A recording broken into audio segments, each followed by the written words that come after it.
everybody. A warm welcome to Wisdom from North, the place where we're diving into the deeper meaning of life and asking the big questions. My name is Jannike, and today I'm here with Diane Powell, and we will be focusing on her research on some autistic savants with telepathic abilities, and also her research on consciousness and psychic experiences. Now, Diane is a leading author. She is a researcher and a public speaker and a practicing psychiatrist with training within neurology, internal medicine, and psychiatry. Now, 30 years ago, she had a sort of a life-changing experience when she was hit by a bicycle, and she ended up in the hospital, and after that she viewed the world differently, and we'll learn about that today. Welcome, Diane. How are you? I'm doing great, thank you. It's wonderful to be on your show. Yeah, it was actually Anthony Peake who spoke so warmly of you, and he was like, you have to, check out her work, and I did immediately, and I thought it was so interesting to learn about your journey. I mean, there is so much there, because you had a father who had 3 degrees within graduate degrees, and then a grandfather who was a professor. And you say on your website that science was kind of your religion. So I'm very curious about this journey over to a more open mind towards spirituality. So I'd love to start that if you can tell us how this shift happened, because I know that it involves a classmate who told you something that really stirred up things for you. Yes. Well, as you mentioned, I grew up with science as really my religion. I was taught evolution. I was a math prodigy. I did a lot of research in neuroscience and biophysics, and I was going to go to graduate school in biophysics, actually, and I was fascinated by the brain. So I was totally immersed in the scientific paradigm for thinking about consciousness in the brain. And I was doing research on the, a lot of the things that were hot at that time in history. And what happened is that there was a set of circumstances that made me shift gears and decide to go to medical school to become a neurosurgeon instead. And so I was on my way to drop off the applications for medical school. And I was crossing, it was a rainy day, and I was leaving the chemistry building, and I was crossing the street, and someone on a bicycle came out, and the cars were parked such that I couldn't see the bicycle. I'm sure this is what happened, because the last thing I remember is stepping off the curb. The next thing I remember was coming to on a neurosurgery floor. And I was like blown away, by what happened. I was just like, when I came to, I thought I was in a dream, and I saw all these neurosurgeons around me, and they were all excited because I was coming to after having been unconscious for a long period of time, and not days, but hours. And so they were all excited, and they said, "Oh, they were telling me I'd been in an accident," and I was like, "Oh," and I thought it was a dream, and I was just like, "Oh, wow, this is so cool. I'm having I thought it was an lucid dream or something." Then what happened is that the whole world looked different to me. It just didn't seem the same. And I remembered that the night before I had been in, because I had no memory for this one period of time, from the time I stepped off that curb, but I remembered the night before I was in this math class, and it was an advanced math class. And this classmate sitting next to me, she was asking me about applying to graduate school. And when she found out I wasn't applying to graduate school in math because I was a math prodigy, she was shocked. And she said, "What do you mean you're not applying to graduate school?" She said, "Someone like you was given this gift by God to pursue that." And I said to her, I was shocked because this was the first time I had ever met someone who had been in science or math who believed in God. And I said, "I can't believe you've gotten this far in math and you believe in God." And she said to me, "I can't believe you've gotten this far in math and you don't believe in God."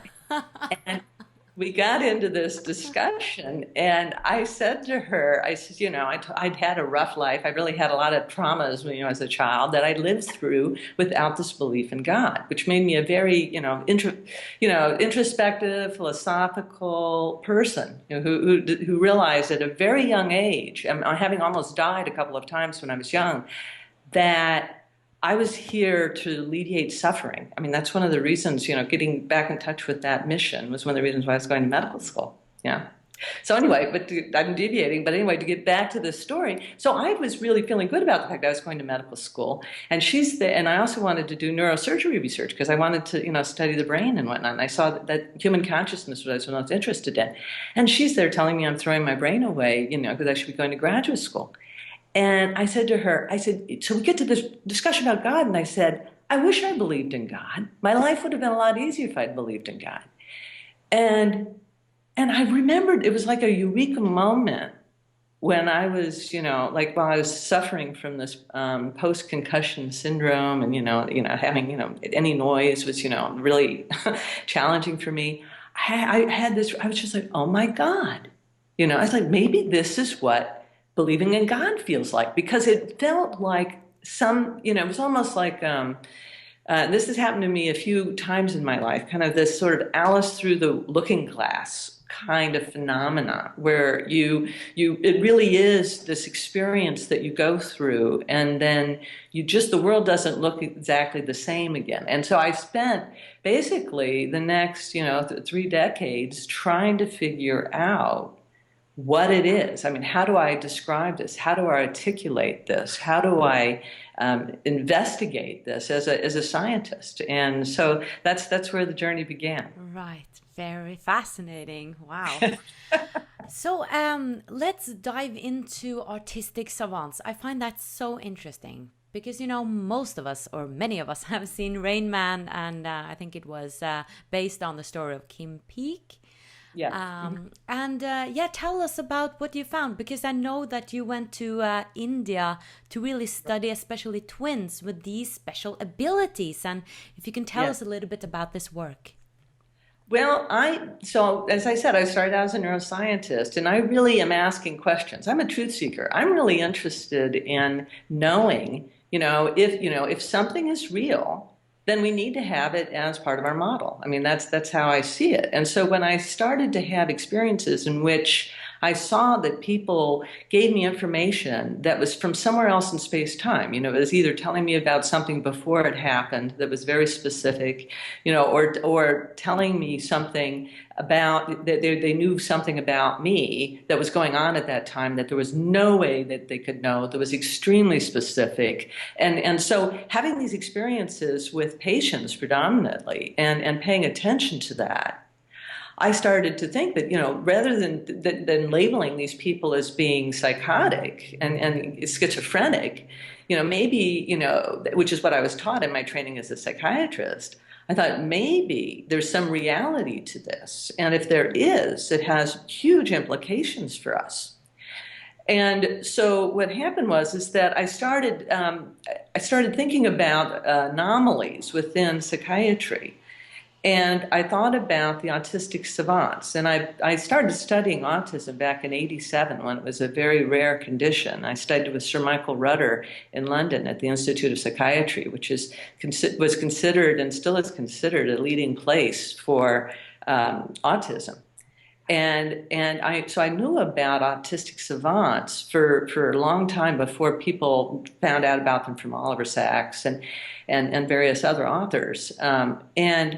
And Rain Man came out and all that popularized it. And one of the things that I always found fascinating about them is that there are all of these documented reports of these children and oftentimes adults knowing information that there was no way that they could possibly know.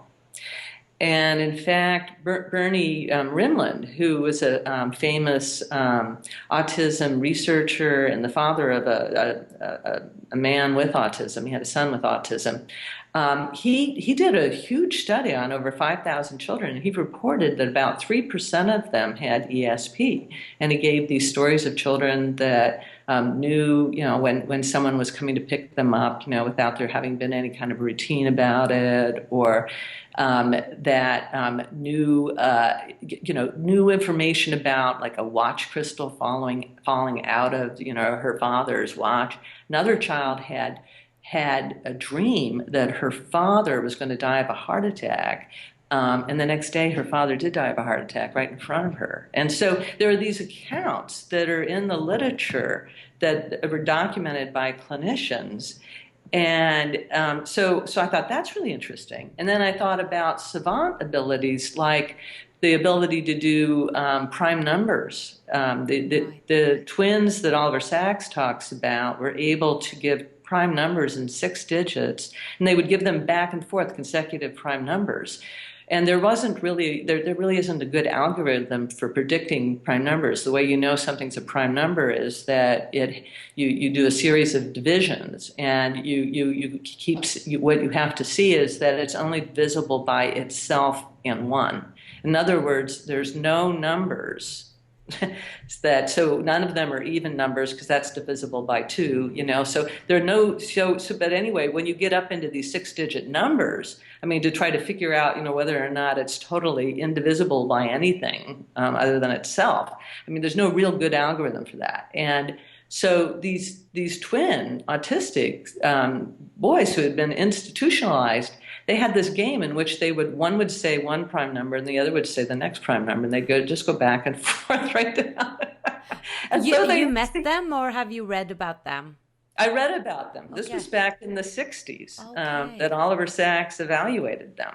And he tested them, they could do 12-digit numbers. He was having to go and have computers calculate prime numbers for him, and then he'd come back, and then he would throw out he'd throw out another number to challenge them, and then they would do they'd think about it for a short period of time, like a couple minutes, and then they'd start generating 12-digit prime numbers. They went up to 20-digit prime numbers, and he didn't have computers at the time, couldn't calculate, so he couldn't validate whether that was correct or not.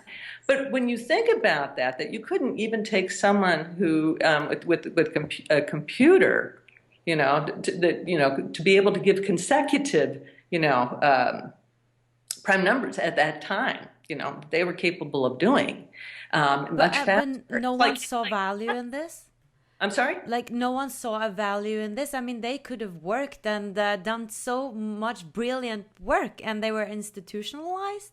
This is what's sad, is that they were institutionalized. They were calendar calculators that could tell you, all of these things, but, that like what day of the week, that, Easter would fall on a particular, for thousands of years, it could tell you, what day of the week, and date would be, that kind of thing.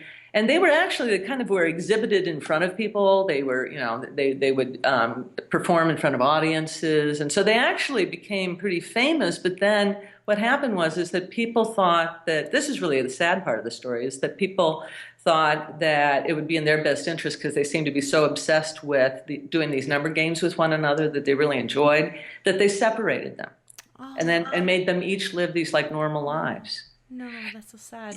Isn't it very sad? I mean, that to me is that feels so wrong. That feels so wrong. Yeah.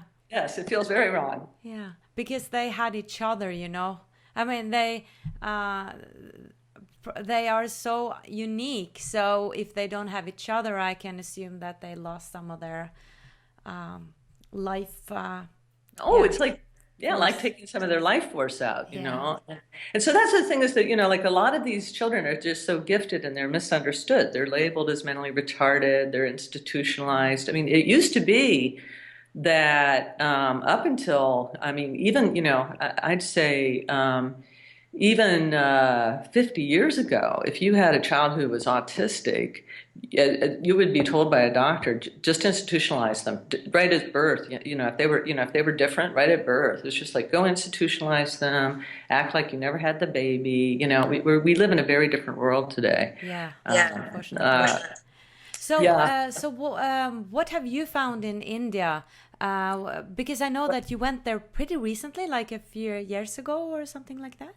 Yeah. So what I Yeah. did was is knowing that these savants exist and having and wanting to meet some of them because the savant syndrome, like Kim Peek or these twins that Oliver Sacks worked with, I mean that kind of savant's called a prodigious savant, and those they're not as common. You know, there Okay. are a lot of there are a lot of savants, there are a lot of calendar calculators, but these ones that I'm interested in are the ones who are able to give you these answers, and what they say is that the information just pops into their head. You know, Is it and only like mathematical stuff, or is it more no, also it's other things. psychic experiences? It's other things as well. Okay. And so my hypothesis was, so I came up with a hypothesis when I studied the brain activity of people with autism, and I saw that it really fit the pattern that I had predicted in my book, the ESP Enigma. I talked, a little bit about, I talked about in the first part about the evidence for there being, psychic abilities, and then the second part I talk about looking at these different populations of people that have a higher incidence of psychic abilities reported in them, and what's different about their brains. Looking for clues as to how to, because for something to get accepted by science, Right. you have to really ground it in some kind of science that's acceptable. And so when people see that there's like a particular brain activity associated with the phenomena, then it to them appears more like, oh, it is that phenomena, that it's not, that it's not just,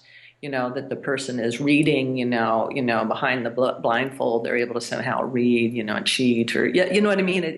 Yeah, we can box it into something like Yeah, more it needs to tangible. get wrapped into language that puts it, into scientific terms. So that's what so I see that as my mission, is not only to try to help understand what consciousness is and what these abilities are, and modeling how they're possible, but the brain has a role in it.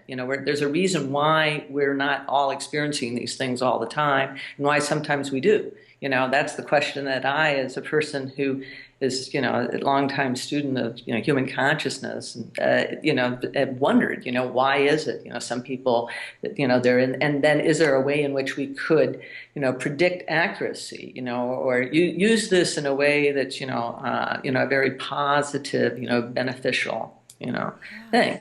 And so in studying these savants, I found that there's more of them, over in India. And part of that is because in India, you've got more people. Part of it is that, and young people too. I mean, it's a pretty, young country in terms of there being an explosion of young people. So, and most autistic people, I mean, there was no autism really until this century, and not that common, at all. So, so I went over to India because they're more open to, if they see a child having any kind of ability, like being precognitive or knowing information, that they have a conceptual basis framework to accept it, because within Hinduism, they look upon these things as, cities, special powers. Instead of them viewing these children as being something to be scared, or isn't that creepy, freaky, they see it as, isn't this Something a highly positive. evolved soul? Yes, isn't this a highly evolved soul? Okay. And so because of that, then there's more of this kind of permission, whereas, I find here in the West, parents telling me, yeah, my kid can do that, but, I don't want it out there because, Right. people already give them strange looks. But, in India, you don't run into those kind of problems. And when I was over there, I evaluated several savants at this, because they all came together at this conference that I spoke at. And it was very interesting. And what I found was that not only were there reports of them knowing things that they shouldn't know, but there also were reports of them being telepathic. That was the thing that I heard the most. And when I thought about it, I thought, particularly among the children who are nonverbal, and when I say nonverbal, I don't mean that they don't have a concept of language, but what I mean by that is that their use of language is very, very limited. They may, just have a few sounds that they can make, or they may just repeat whatever they hear, but they don't really use language the way that we think of it. And those children who have this language impairment seem to be, there's this motivation built into that for them to want to communicate with whoever they're dependent upon, right? And then whoever is there taking care of them has this child who's obviously wanting something. Oftentimes they're having temper tantrums or whatever. They're wanting something, and so you're wanting to communicate with them as well. You're wanting to know what is it I need to do so that you're going to be comfortable. And so if there is a setup for telepathy, that would be it. You've got the newborn. You've still got the child in those. In the first few years. That connection with the mother. There's something very magical about that. You were both sharing the same body. And then. And the child is so attuned to what you're doing and so in attunement with you that I really think what happens is that this is my hypothesis, is that as language develops, that we pay so much attention to the language that we sort of squash an alternative language that's probably a language that's much more archaic, in our evolution, that people have hypothesized that maybe Neanderthals used. So I think that this ability to, on at least, a fundamental level, know somebody that we're bonded with, know what they're thinking is a fundamental human capacity that unfortunately is being tromped all over and ridiculed. And to me, it's something beautiful and that we need to develop even more of. And so I see that this is something that's not only interesting because of the implications of what this means for consciousness, but I also see that it has beautiful social consequences or meaning as well. And that's part of the message I want to get across. So I've been testing children. I've tested 3 children several times, and I'm really impressed with the results that I've been getting. So I've been actually doing controlled testing of these children. But these children that I've been doing the controlled testing of are here in the U.S. So my trip to India helped me to kind of to really see that that I really wanted to put my emphasis on the telepathy piece, but in order to do the research, I've been focusing more on finding children here in the U.S. So what have you found when you've studied what happens, like what kind of activity is in their brain? Have you found that the brain acts differently than mine and yours, for instance? Do I find that their brains work differently? Oh, yeah. Yeah? Yeah? Okay. Yes, they do. They're... It's interesting because the kinds of things that they do, for example, are very right-brained. It's very it's very gestalt oriented. That's one of the reasons why I hypothesized that they would be really good at this sort of thing. But that makes sense because the left brain is the rational brain, right? And the right is the creative, the abstract and everything. That's right. And the left hemisphere is where language, for the most part, that's, where the damage is in these kids, it's the left hemisphere language. And so they do all these compensations. So the brain is very plastic and it'll rewire itself to accommodate what's going on. So, for example, another syndrome is called blind savant syndrome, and these people who are blind pretty much from birth on. And what happens is that the visual cortex part of the brain, which is really very highly organized, good real estate in the brain, it gets recruited by the other senses. And that's why you get these people who are these amazing blind musicians, that are able to just, because their auditory sense, their ability to move their fingers, that whole sense, all of that gets enhanced, and they're actually recruiting part of so they rewire their brains if there's an injury, or something that during a period of development in which they're more likely to do that. And when somebody's elderly, they're less likely to rewire their brain to such a massive extent. But yeah, they have it. So they experience the world differently. And the way they experience it is extremely right-brained. And when we think about, the right brain. We think about things like visual spatial reasoning, which they can do in spades. They're very, very good at that. We think of pattern recognition, which they're very, very good at. And we think of artistic expression, which a lot of these savants, they're just brilliant artists that music, musical abilities, so a lot, but intuition itself. Intuition itself has been associated with the right hemisphere, to be simplistic in talking about the brain. I mean, obviously, it's not so black and white as right versus left, but in general, we associate the right hemisphere with things that are unconscious processes. And so when we're just waking up and we're able to remember our dreams, that's just this brief moment when both our unconscious and conscious have access to one another. And most of us, unless we try to recall the dream during that time period, it just slips away. And then we're real sort of like imprisoned in just that, that left, hemisphere, more conscious brain that's analytical. But meanwhile, the other one has, that other part of us, the unconscious, hasn't gone away. It's still there processing information. So where is like the conflict, like the mainstream science, what is that they are not accepting about this, because you're saying that the savants are using the right brain, so we can explain it in a way. So where's the conflict here? You mean, why is it that they don't believe in it? Yes. What do they not believe in? I think that part of it, there's several things that are going on here. I think one thing is that most of them never look at the literature. Scientists tend to be very left hemisphere, very analytical. And so they don't tend to experience these things. Themselves. Right. And so there's a tendency to, unless I've experienced it, to dismiss it as, particularly when it comes to these kinds of things. And when it just doesn't fit with their reality.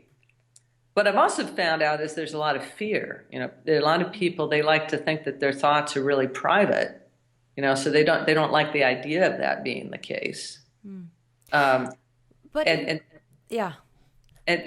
so I'd say that that's some of it. But so there's and within America, I find that scientists outside of America are much more open, and clinicians outside of America are much more open to accepting this. And that within America, we have this very, we say that church and state are separate, but they're not really. We say that the schools and religion are separate, but not really. There's this, science has been influenced by religion, and to some extent, because there are a lot of scientists who actually, I mean, you can be a scientist and believe in God, and a lot of people who were brought up in a Christian faith that says don't believe in such nonsense, and they don't even go there. This is one of the things I've discovered in America, because I've been wondering, why is it fits with modern physics, it fits with so many different things. I have a model for explaining it that and I think that part of it is that we need to have that model. People need to see undeniable proof, and the standard for that proof is so high that's why I started looking at autistic savants, because they can do things repeatedly, right, reliably, with high accuracy. Yeah. So that the statistics on it just become undeniable instead of it being, a smaller effect. But when you show this to your, colleagues and everything, and you have solid, proof that here I have some children who have these abilities, and how do you explain that? Like, what do they say? Well, I found actually that my research has been pretty well received by the people who've come to see it, and I think then there's people who they just don't even give it the time of day, they just don't even, they never go to that section of the bookstore, you know what I mean? Or they would never tune into, a channel like yours because, they already have their minds made up, so there are people who don't show up, but the people who come to my talks and who've seen my video, they agree with me that it's very, very intriguing and that it's very, very interesting. There's just the occasional person who will say it's hard for them to grapple with. And so they wonder, well, how do we know that there aren't subtle cues that are being transmitted between mother and child? Because one of the problems is that that the children need to still be in the same room as whoever it is. Because when I'm showing up with my cameras to document things and whatnot, I mean, it's it's an intrusive sort of, thing, and these autistic children don't have the ability to adapt to new things being introduced very well. They regress. Right. And so this last child that I evaluated, it was really interesting. He when I first showed up at his house, he had a temper tantrum. I mean, he was throwing furniture and he was throwing objects. He was screaming, and I was just thinking, I may not get any data today, and then he settled down. He sat down. He just sat down at the table and he typed, "Why are you studying telepathy? Why are you doing research on telepathy?" Okay. And I said, well, I'm doing it because I think it's a really important thing. And I, said some of the things like I told you earlier. And then he said to me, he typed, and why do you want to test me for telepathy? And I said, well, because I've heard, from your mother that you're very good at that, and I want people to see, but how good you are at it, and so, and I assured the family I'm going to keep their identities private. And so then he typed, "I'm ready for your research."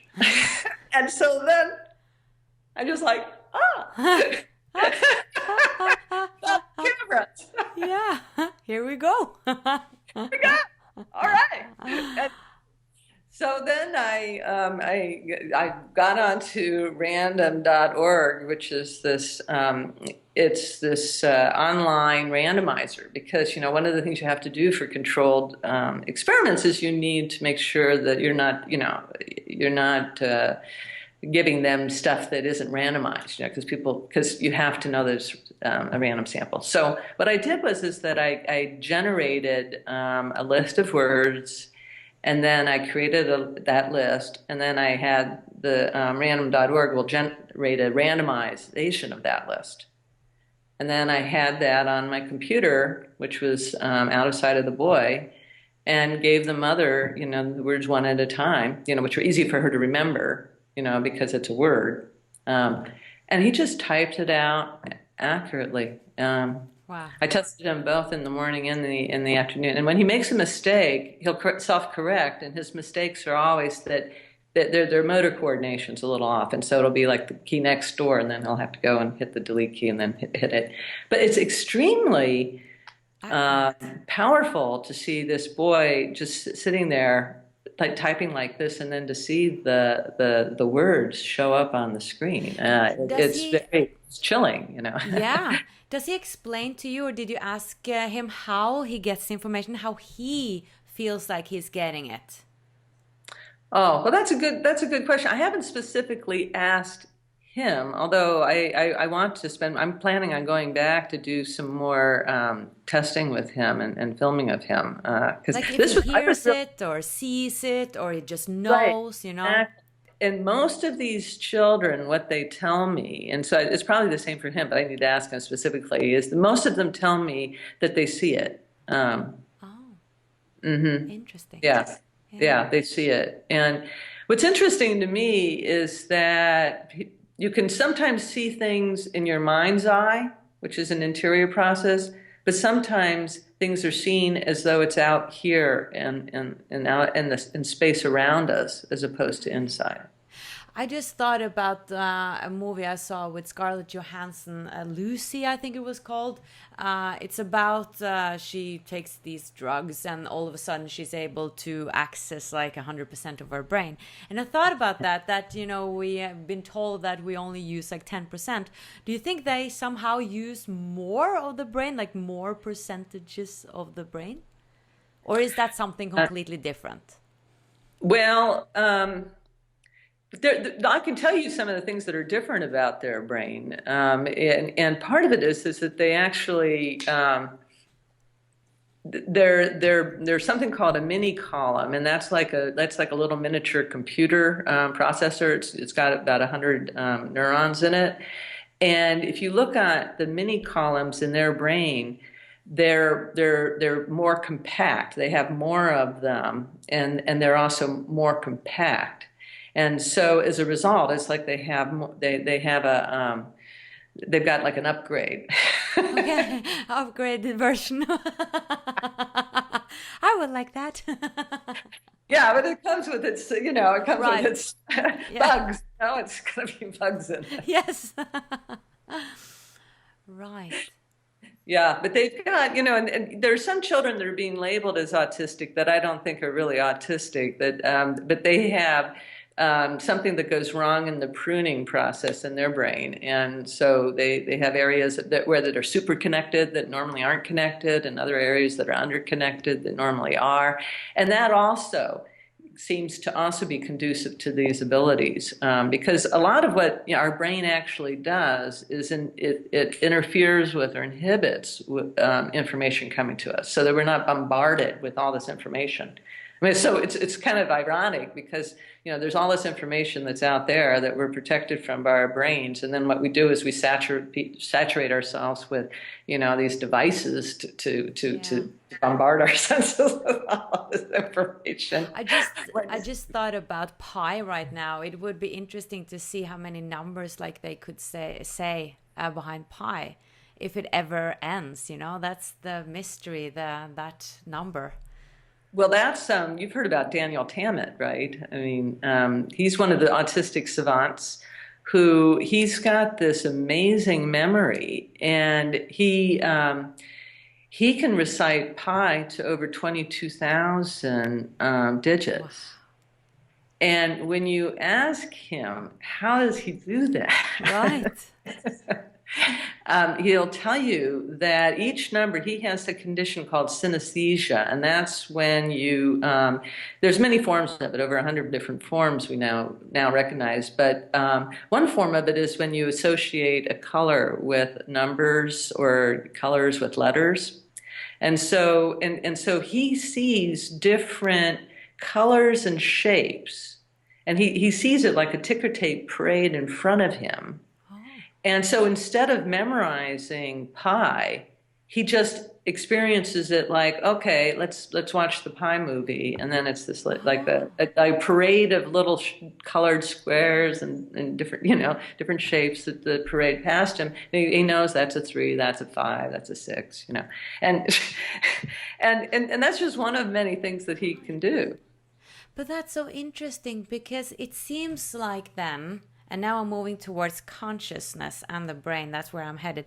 It seems like it's just given him, like he doesn't have to find it, like find the memory in his head. He's just seeing something that's coming to him.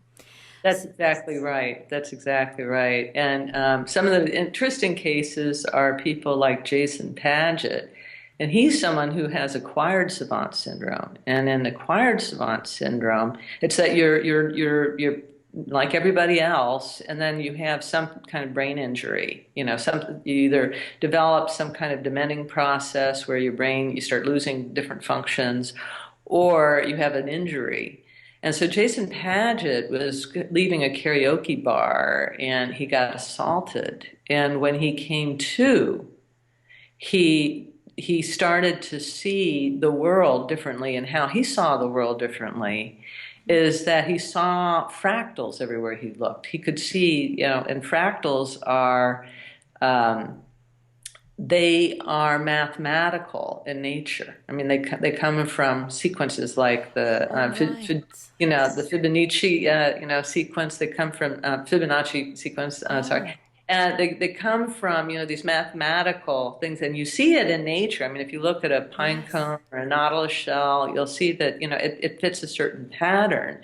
But galaxies are organized this way. It seems like the cosmos is organized this way. And in this fractal holographic universe, information about all the other points is available at each of the points. I mean, that's kind of part of what, in a fractal, there's actually information, it's self-referential. So it's always when it's the where it's building always knows where it places relative to everything else. Does that make sense?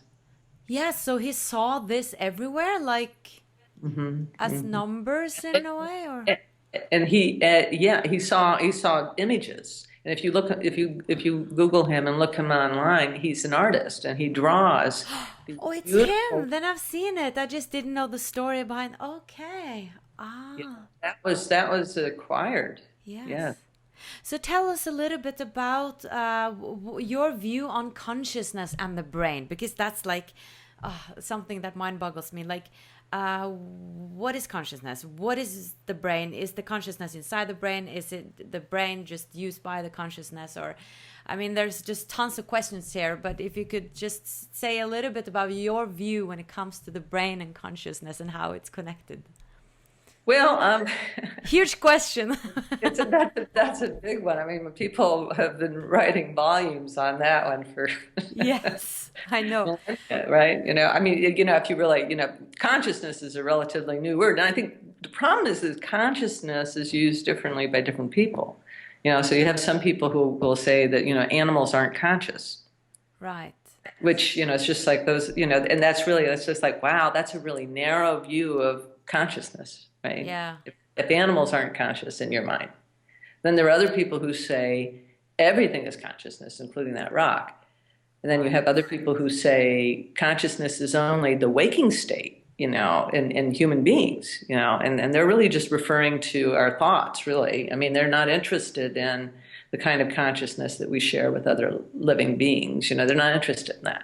So what happens is a lot of the debate occurs because they're talking about consciousness and they're not really making sure that they're defining the terms the same way. And then you have people like Francis Crick, who writes a book on consciousness, and he devoted a lot of his time after he switched from doing the work on the double helix. He switched to devoting his research to consciousness, and he said, at the end of his life, he was just like, well, I think it's still premature to define consciousness. So on the one hand, you have this really very narrow mind about it, but on the other hand, there are, when I think about consciousness, and when I think about when I think about it, I'm thinking about really sort of what is it that is this container in a way that seems to exist. It's kind of like and when I say container, what I mean is there's all this information that's stored in a field. Okay, and so for me, a field is a container of sorts. Like if you think about a magnet, and you have a lot of iron filings and you put the magnet on a piece of paper with the iron filings, they will organize themselves in a very organized array around that magnet, okay? But we wouldn't otherwise see the force that magnet has around it if we didn't have those filings there on that piece of paper. And I think of consciousness as being like that. I think of it as being this field that is highly organized, that contains information, and it's in the body and out of the body, both. I mean, it's not contained within the body. Right, that's what And I believe as well. But that seems like, yeah, when you say that to mainstream scientists, they're like, no, it's only in that brain, like contained in the brain. But I've right, had experiences outside my body, and what yeah. was I then? It's ridiculous to me to say that it's just contained within the brain. I mean, it's not only the evidence that suggests against that, but it's the fact that those are people who are just thinking of the brain in the most concrete way. You know, they're thinking of it as a bunch of chemicals. And so if what you're thinking about is how does this bag of chemicals communicate with this bag of chemicals, it doesn't work that way. You know, if that's really how you think of the brain, you know, it's just like, like what you buy at the grocery store, in the organ section, you just think of it as being that.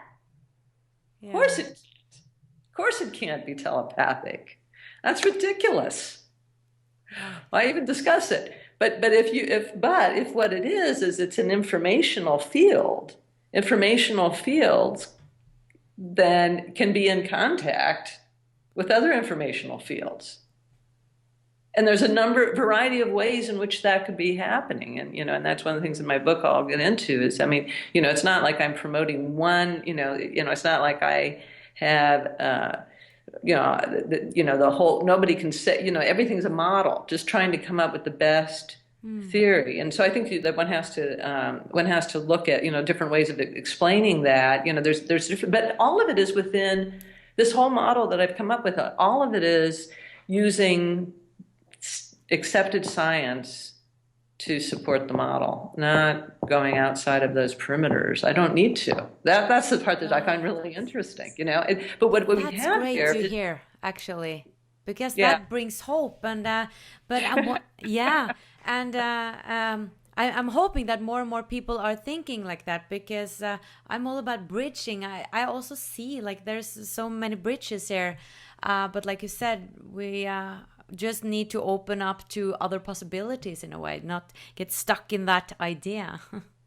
Right, exactly, yeah.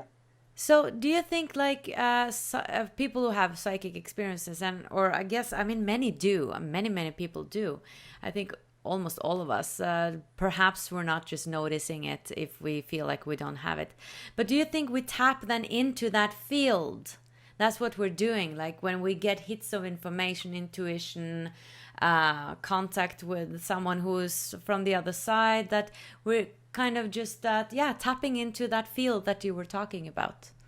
Yeah, I think that, and the way to think about that is, for example, a lot of people are familiar with the concept of entanglement, because that's one that Dean Radin and various other people have really popularized. And so if you think about it, a field can be, entangled, with another field, right?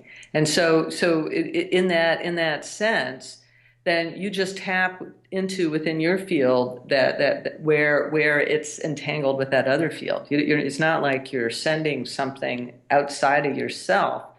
It's kind of like, think of it as like a microcosm. Your consciousness field is like a microcosm of the larger field. And because of that, you can tap into it. That's part of what I mean when I say, holographically organized, is that, it's sort of like we're all, we all have that capacity, within us.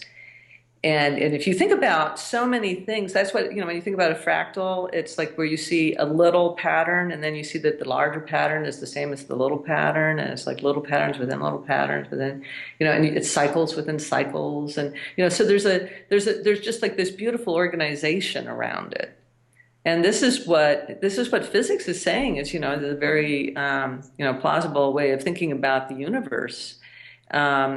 And, and then there are other people who talk about multiverses and whatnot. But, but the reality is, all of that is speculation. But thinking about it in terms of entanglement is one way of thinking about it. Another way of thinking about it is to think of resonance. So, for example, if I have a tuning fork and I make it vibrate at C, anything else that it has C as its resonance frequency will start vibrating along with it. they will start vibrating. At first, there'll be a little bit of chaos, but then they fall into total synchrony. And so, within nature and within physics, there's this phenomenon in which there's a tendency to fall into sync. And I think that when we're around people that we love, we fall into kind of in sync with them. And the more in sync you're with somebody, the more you're going to notice something's going to stand out for you. And a lot of the research suggests that we're most telepathic with those that we're the closest to it. And that's what I'm saying about the mother-child bond. There's a synchronization there that occurs when it's a natural, healthy, strong attachment. Is that a link to the string theory? Is that what you're speaking about now? Well, string theory relates in the sense that if you go down to one of the things that they discovered when they started blowing apart subatomic particles was that it started to become, the world just became stranger and stranger. You started to have, it's almost like you get into that, you're down at the level of E equals MC squared, where you're exchanging energy for matter, you're down at that level, and you see some pretty bizarre things that occur at that level. And string theory is one way of trying to make sense of that. I understand enough about string theory to say that yes, it can relate, because they talk about thinking of the most basic particle. If we have particle in quotes, the most basic particle within the universe are what they call strings, and that they're always in vibration. And so it really is this theory in which everything is in vibration. And then there's different theories, string theories, and they each call for a different number of dimensions, but more dimensions than what we have, in physics, before string theory, going from 3 physical dimensions in time to 10 or 11 dimensions. Right. So when you have 10 or 11 dimensions, you can have connections. You can have 7 points of connection. But that sounds so spiritual to me. I mean, I hear all the time in my interviews that we need to raise our frequency and our vibration because we're vibrating on different frequencies. And I'm like, isn't this string theory? And I'm like, where's the conflict? Aren't we speaking about the same? Or aren't we? Or is it, are we getting closer here? Scientists don't like such creative leaps of... Oh, well.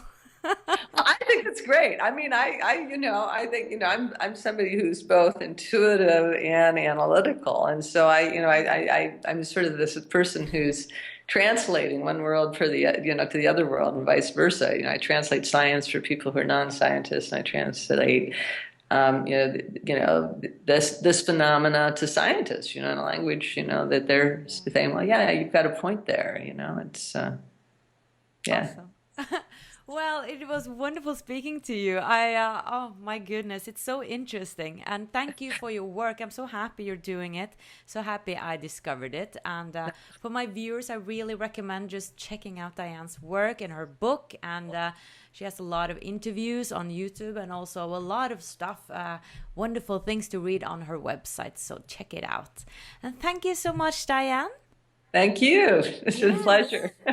And thank you for watching, guys. Much light from Oslo and the US. Bye-bye.